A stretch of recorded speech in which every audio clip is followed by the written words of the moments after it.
I would like to show you how architecture has helped to change the life of my community and have opened opportunities to hope.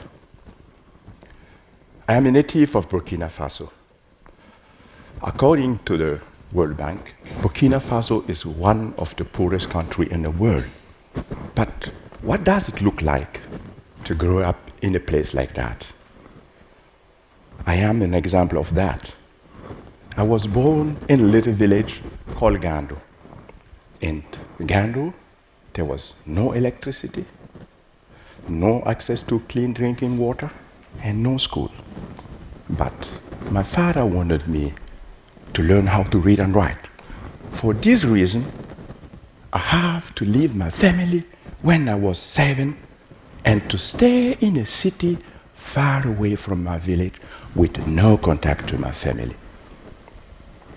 In this place, I sat in a class like that with more than 150 other kids, and for 6 years. And this time, it just happened to me to come to school to realize that my classmate was died. Today, not so much has changed. There is still no electricity in my village. People still die in Burkina Faso, and access to clean drinking water is still a big problem. I had a luck. I was lucky because this is fact of life when you grow up in a place like that. But I was lucky. I had a scholarship. I could go to Germany to study. So now, I suppose I don't need to explain to you how great a privilege it is for me to be standing before you today. From Gando, my home village in Burkina Faso, to Berlin in Germany to become an architect is a big step. So, but what to do with this privilege? Since as a student, I wanted to open up better opportunities to other kids in Gando. I just wanted to use my skills and build a school. But how do you do when you're still a student and you don't have money? Oh yes, I started to make drawings and ask for money. Fundraising was not an easy task.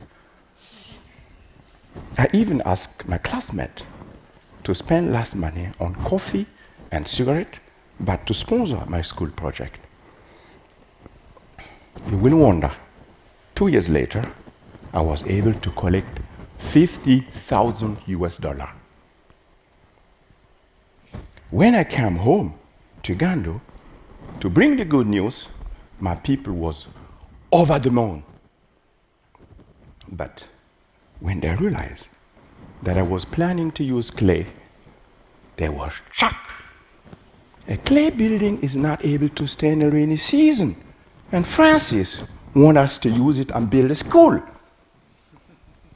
Is this the reason why he spent so much time in Europe studying instead of working on the field with us? My people build all the time with clay, but they don't see any innovation with mud. So I had to convince everybody. I started to speak with the community, and I could convince everybody, and we could start to work. And the women, the men, everybody from the village was part of this building process. I was allowed to use even traditional techniques. So clay floor, for example, the young man comes and stand like that, beating. Hours for hours, and then their mother comes, and they beat in this position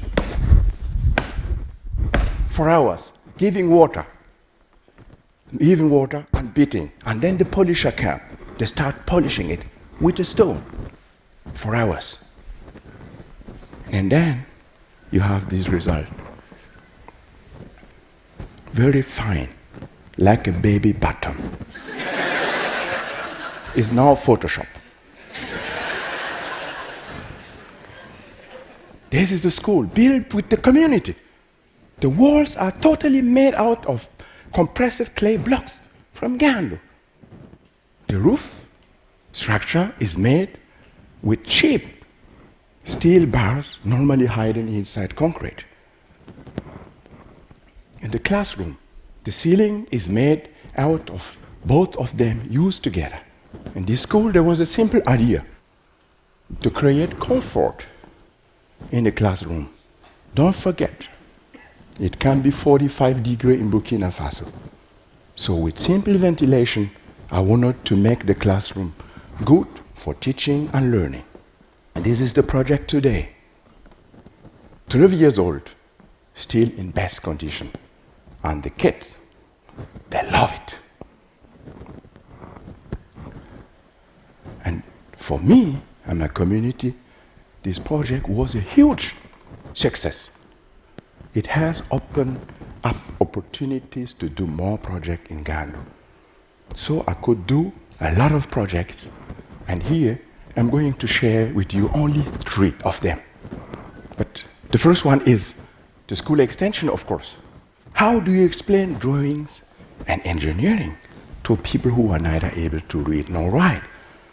I start to build a prototype like that. The innovation was to build a clay vault. So, and then I jump on the top like that with my team, and it works. The community is looking, it still works. So we can build. And we keep building, and that is the result. The kids are happy, and they love it. The community is very proud. We made it. And even animals, like these donkeys, loves our buildings. The next project is the library in Ghana. As you know, we try to introduce different ideas in our buildings, but we often don't have so much material. Something we have in Ghana are clay pots. We wanted to use them to create openings. So we just bring them, like you can see, to the building site. We start cut them, and then we place them on the top of the roof before we pour the concrete, and you have this result. The openings are letting the hot air out and light in. Very simple. My most recent project in Gando is a high school project. I would like to share with you this. The innovation in this project is to cast mud, like you will cast concrete. How do you cast mud? We start making a lot of models, like you can see, and when everything is ready, when you know what is the best recipe and the best form, you start working with the community. And sometimes I can leave. They will do it themselves. I came to speak to you like that. Another factor in Gando is rain. When the rains come, we hurry up to protect our fragile walls against the rain. Don't confund with Christo and Jean-Claude. It is simply how we protect our walls. The rain in Burkina comes very fast. And after that, you have flood everywhere in the country. But for us, the rain is good. It brings sand and gravel to the river. We need to use to build. We just wait the rain to go. We take the sand, we mix them with clay, and we keep building. That is it. The Gando project was always connected to training the people, because I just wanted one day, when I fall down and die, that at least one person from Gando keep doing this work. But you will be surprised, I'm still alive. And my people now can use their skills to earn money themselves. Usually, for a young man from Gando to earn money, you have to leave the country to the city, sometimes leave the country, and some never come back, making the community weaker. But now, they can stay in the country and work on different building sites and earn money to feed their family. It's a new quality in this work. Yes, you know it. I have won a lot of awards through this work. For sure, it has opened opportunities. I have become myself now. But the reason why I do what I do is my community.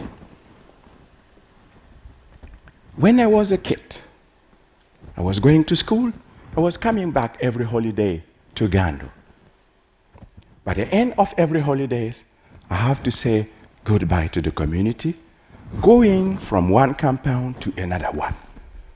All women in Uganda will open their clothes like that and give me the last penny.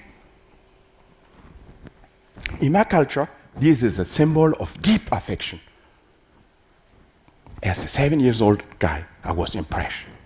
I just asked my mother one day, why all these women love me so much?